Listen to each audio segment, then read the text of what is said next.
Oh my gosh, I'm so sorry I did not see you there. Hi, and welcome to Reading with Kendra. I realized I should probably put a spoiler warning because I am going to spoil things in this book, and not just like light spoilers. Like this one will be heavily spoiled. You've been warned. I'm giving you like 5 seconds to click out of this video. Okay, please come back though to my channel for next week's video. Good morning everyone, and happy Tuesday. So today it is going to be a lovely day. Tomorrow is supposed to be 28 degrees, but I think today's supposed to be like 24, 25. So I felt like this would be the perfect day to just spend outdoors. I am going to spend as much time as I can outdoors today, and we're going to do some reading. We're starting a new book today, which I'm excited about. Hope you're ready for all the outdoor vibes. I just got back from a walk with Katie, and I decided that from now on, I'm just going to try to post weekly. I just feel like spring in general was not a reading season for me. I think I just started to realize that I'm a fall winter reader, and I feel like there's so many good like summery reads, springtime reads, but I don't know. I think it's just because I'm out and about more in the spring and summertime, and then the fall and winter I'm typically maybe home a bit more because it's colder. And honestly, I just haven't really been prioritizing reading. But yeah, I'm just really excited for the summertime. My birthday's in the summertime. Andrew's birthday's also in the summertime. I'm going to Montreal for Ariana Grande, which like I am so excited for. And yeah, I think I'm actually on the Quebec side a lot this summer.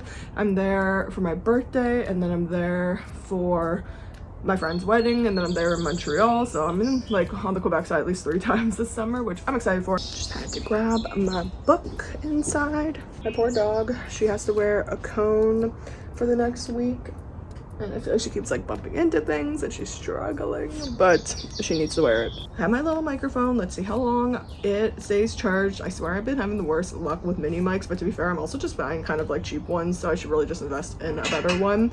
But I just filmed some content for TikTok and Instagram, and now we can finally dive into this book. And I feel like because the show's coming out soon, I feel like a lot of people are going to be talking about this book. So yeah, okay, I'm excited to dive into this one.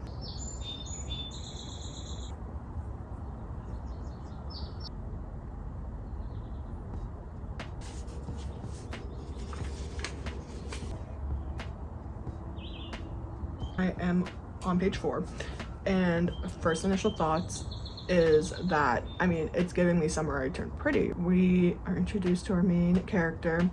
We know that there is a brother situation going down, and we know that something happened between one of the brothers and her.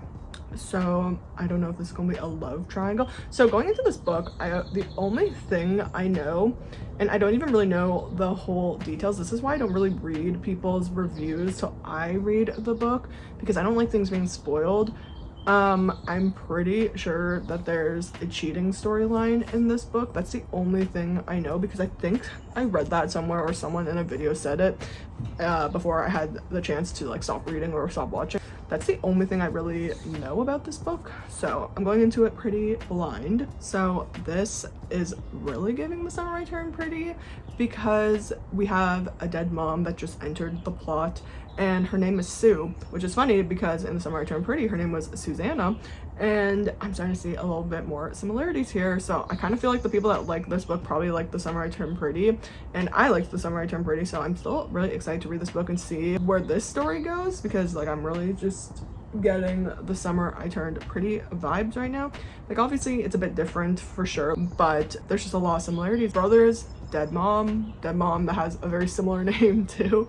So I'm like curious if anyone else has noticed that. Like I mentioned earlier, I don't really read people's reviews before going into books because I don't want them to be spoiled. So I wonder if this is something that people like actively talk about, but I'm curious to see after I read the book. Okay, I love a dual like point of view. We are going summer 17 years ago. I just love going back and forth. I think that just really truly adds the most depth to stories, especially when it's a story that's like focused on some event that happened in the past. I love getting chapters about the past because I really think it helps just like put together a story. I will say though, I think majority of the stories I read now are like dual timelines. I'm trying to think of the last book I would have read that didn't have dual timelines.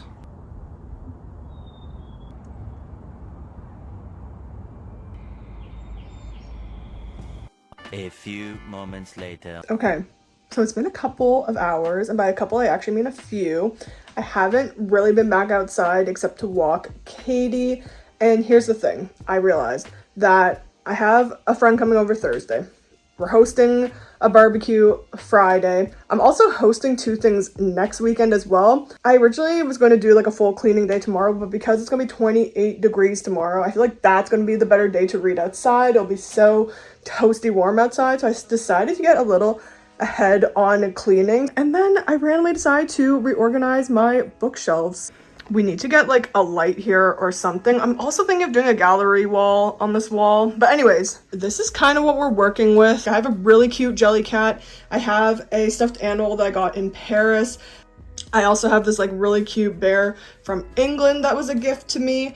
And so I just kind of want to scatter those. But this is, yeah, kind of what I'm working with. I mean, it's not the most aesthetic. I do have a dream of getting probably wooden bookshelves in the future. I love these bookshelves for the time, and like I still love them. They're honestly really large bookshelves. They're just stylistically not really for me. I feel like they don't really fit the vibe of our living room, but that is okay. The next day. Ew, there is a massive spider there. That just spooked me. Oh my god, that thing is humongous. Oh. It's a wasp. Hello everyone and happy Wednesday. So I feel like this is crazy because this might be the most I've ever shown my arms on my YouTube channel. I feel like over the years I've been a little insecure about my arms, but at the same time it is so freaking hot outside and I am not going to let my little insecurity about my arms stop me from wearing cute shirts. I got this shirt from Simon's. I love Simon's. This is literally probably my favorite kind of pattern as of right now. This like almost like European but also like nautical kind of vibe. Also I'm wearing my like, they're not that crazy, but I was filming a little intro. If the intro was good, then you would have seen it at the beginning of this video. Yeah, I like these sunglasses a lot. I just wanted a pair of sunglasses that were this kind of rectangular shape, and I wanted something kind of funky. So these are the sunglasses I usually wear just like out and about. I feel like they suit my face, and I love a classic black pair of sunglasses. I feel like these ones are so fun, and I love the pop of red. I originally said this was going to be a spend a full day outdoors with me, but then I ended up working inside a lot yesterday. So then I decided to pivot and make this a welcoming summer vibes video, even though summer is technically June 21st. But you know what? I feel like here in Ontario, I start celebrating summer like first day of June because our Junes are typically pretty nice. I was on a call with my parents today and my mom was telling me that the whole forecast for like the month looks really nice. So you know what? We are kicking off summer now. I am going to do a little bit more reading. I ended on chapter 5 yesterday and I honestly want to read more, but I just kind of had to get some stuff done. But we're going to do a little reading now and enjoy the outdoors. I'm loving this vibe. I feel like I'm gonna really like this story. I'm already itching to find out what this whole big fiasco that happened all these years ago was. And yeah, I'm liking the characters. It's been a while, I feel like, since I've really enjoyed every character in a book, and so far I have no issues with anybody. So actually, while I'm out here, I should take some thumbnail options because I always forget to get thumbnail options, and then I'm left with just like stills of me that are not that cute. I just know the scene when Sam and Percy reunite is going to be all the feels. I hope this show gives the same vibes as The Summer I Turned Pretty, with just like the epic music, the way everything was filmed. All right, so my only prediction right now is that it seems pretty obvious that something is going to happen between Percy and Charlie. That is what's obviously going to cause the rift between Percy and Sam. And just based on how high the tension is and just the kind of decades long of not speaking, I'm going to assume that they slept together. And that's my prediction so far. I feel like I look like I'm glowing. I should definitely film more during this hour. And I feel like I'm gonna come out here and show you what it looks like at nighttime, because I realize I don't think I've ever shown the vlog the lights out here. Saturday, Sunday, I have zero plans, so I'm going to try to finish Every Summer After this weekend, and I'll share my full review. I'm sure this video will include the review. And then, yeah, I guess the show will be coming out soon. I'm really excited. I am really liking it so far. It's really just giving me all the summer feels. I've probably said that a billion times in this vlog already, but yeah, I don't know. I'm just enjoying filming again. I don't know if it's honestly just the weather as well, but I just feel in really good spirits. I feel like in the month of May was kind of a weird month for me. I think being sick, obviously, like Andrew was sick, and then with Katie stuff, which I realize I haven't talked about, but long story short, we just had some issues with our dog Katie recently. So yeah, I think just what the future looks like for me. I really enjoy freelance, but it's obviously, as of right now, just like not sustainable for me in the long run, unless I obviously were to get more freelance clients. Kind of just a weird chapter of life where I'm still trying to figure out what I want to do. You would think that by now I would have it all figured out since I've been off work since September. I'm manifesting good things for me this month, and I feel like it's going to happen soon. Every job transition I've had has truly just come out of nowhere, and it's like it's gonna happen. So I'm trying to stay positive, and that was a little bit of a rant. All right, let's snap to nighttime in 3, 2. Let's see how good that little transition was. But we are home now. We had to step out tonight, so I didn't get any reading done tonight, but like I mentioned earlier today, going to try to do a lot of reading this weekend because it's going to be rainy. I am just so happy that I don't have to wear a winter coat outside, and it is still so warm. So this is what our deck looks like at nighttime with the lights on. It always gives me, like, the lighting gives me the Twilight prom scene vibe. Just the color of it, I don't know. I think twinkling lights will always just make me think of the Twilight prom scene. But I'm gonna go inside because honestly I'm kind of hot. Okay, I will see you guys tomorrow. Cheers.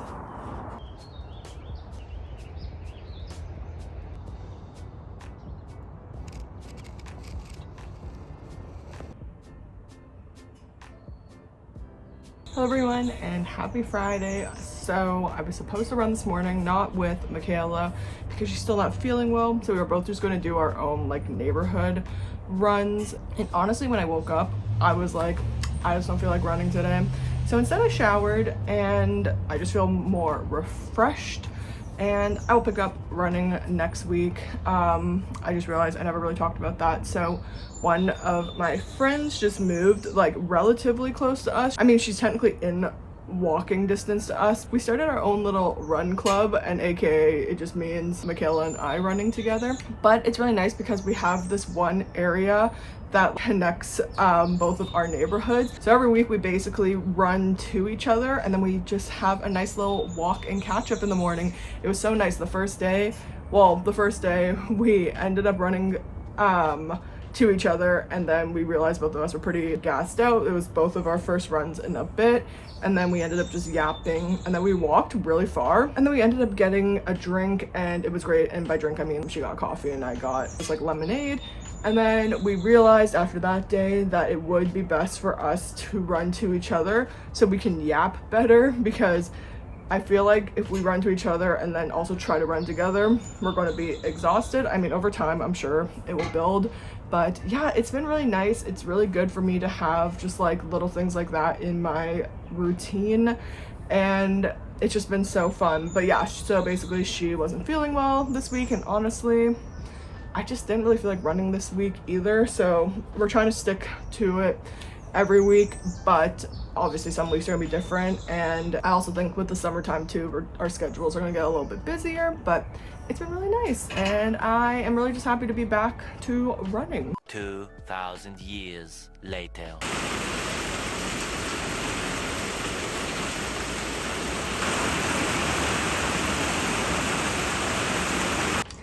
It is June 7th and I finished Every Summer After last night at around like 1 a.m. So here is my final review. It's funny because yesterday I filmed a clip where I said that I was going to do the review as a separate video, but I feel like it just makes sense to put it all in one video. And I think this week I'm also going to film another Carley Fortune themed video. So it's just a Carley Fortune kind of summer because I already have One Golden Summer on my bookshelf. So I might dive right into that book and also do like a review of the first episode of the show. I don't know if they're doing like weekly episodes or if they're just releasing all the episodes at once, but I will definitely review the first episode. Let's talk about Every Summer After because I definitely have some thoughts. So if you don't want the story spoiled, don't watch this part because I am going to be revealing what happens in this book. So if this is the end of your time here, thank you for watching. I appreciate it. And for everyone that wants to hear my full review, let's get on with it. So overall, I'm gonna give the book a 4.5 stars. After reading Every Summer After, I realized how much I just really like Carley Fortune's writing. I think she does a really good job at writing these like nostalgic Canadian stories.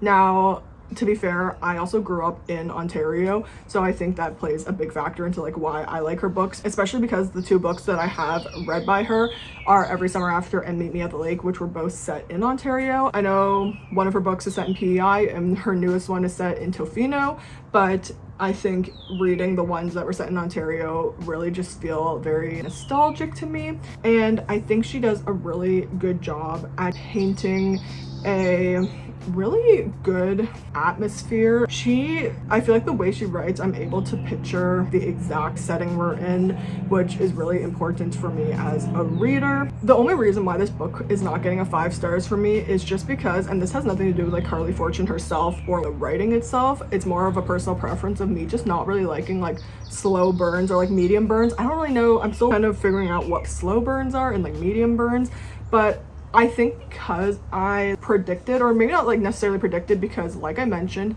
I think in a clip earlier in this video, I remember seeing reviewers, someone basically mentioned they didn't like a theme of cheating in stories. So I knew going into that there was going to be something about that. So to me, it was very obvious something was going to happen between Percy and Charlie, because you knew off the bat that there was tension between the two brothers like very early on. Sam obviously had built up tension towards Charlie, and I feel like Charlie was just one of those characters that was just a little like immature, like to poke fun at people. After like that was kind of set up, and then knowing that something really big happened to them all these years ago and like they don't talk anymore, like Sam and Percy, it only just made sense to me that she slept with Charlie or like kissed Charlie. I assumed that they slept together just based off of the severity of them not talking. So I think because I like kind of knew something along the lines like that was going to happen, slash like pretty much predicting that was the case that was going to happen, it felt kind of like a slow burn because I was waiting for the reveal to happen for so long. And it was one of those books where I feel like everything really just got unraveled in the last like 30 pages of the book. I really did enjoy Sam and Percy's love story. I mean, I love a character like Sam, who he to me was kind of like the Conrad Fisher of Every Summer After. He was a very emotional man that had a hard time expressing his feelings. Like that's the best way I could put characters like him. Reading about characters like that, you know he has so much love for Percy. They would fall into these situations where they didn't know how to express themselves, and therefore they would shut themselves down. And then the female main characters always take that like the wrong way, like, oh, he doesn't love me, or like blah blah blah. I love a kind of complicated character like that. And then I think the balance of Charlie was really nice. The thing about him was he wasn't actively trying to be with Percy. You can't deny that he was obviously flirting with her at points. He definitely was the type of person to make comments like, oh, if you ever get tired of Sam, you know where to find me kind of comments. I think he just was one of those kind of golden retriever energies, also immature energies. That was just who he was. I think if it was any girl, he's kind of like that. And then it wasn't till like the very end where you could tell he probably was developing somewhat of feelings towards Percy. And I know One Golden Summer is based off of him. Someone commented on my TikTok being like, I'm team Charlie. So I feel like in One Golden Summer they're definitely going to give him a bit more lore. Overall thoughts was that I really did love the characters in this book. I thought all the characters fit the book well, and I enjoyed reading all their storylines. So I think Carley Fortune did a really good job with that. Like I said, I loved the setting. I had a really crisp image in my mind the whole time of what this place was going to look like, what that kind of the overall vibe was. I don't know why. I'm gonna wait for this plane to go by. there's definitely a flight path by our house because we see a lot of planes go by. I really did like the story, and it also just really gave all the summer vibes I needed. Spring just wasn't my reading season. I read like basically one book in all of spring, but I think Every Summer After really motivated me to want to read all the fun summer reads. Like, I'm really excited to dive into One Golden Summer, and then I have Happy Place by Emily Henry on my shelf. There's a few Elaine Hilderbrand books on Kindle now that I want to read, and I'm just so excited to dive into these like summer romance books. I'm definitely back on a romance kick versus a thriller kick. And yeah, overall, I think Every Summer After was the perfect summer read. Like, it really, especially as a Canadian too, I think just gave me all, here comes another plane. It must be a really popular afternoon for flights. Okay, sorry. As a Canadian, especially as someone that grew up in Ontario, I think you'll really feel like a nostalgic kind of feel. And I think the nostalgia played into it because it was one of those stories where you went back over a decade ago and then in present time and then back a decade ago. So it felt very nostalgic Canadian summers, which I really liked. Anyways, I hope you enjoyed this video, and I am really happy to be back. And I just feel like it's getting me excited for all the like summer romance reads and just like the summer vibes. And I'm really excited to dive more into the world of Carley Fortune because right now she is an A+ in my books. I think Meet Me at the Lake I also gave a 4.5 stars, and this one is also 4.5, so I'm super excited. I have One Golden Summer up next, and then I also do have, I forgot the name of the book, but the one that's set in PEI, because I am planning a big East Coast trip next summer. This summer just didn't work out, and honestly I want to do this East Coast trip before my 30th, so I'm saving that book I think for next summer. Unless I really just want to read another Carley Fortune book, then maybe I will read it next. I hope you enjoyed this video, and stay tuned because the next video is also going to be very Carley Fortune themed and summery. So I will see you in the next one. Bye everyone.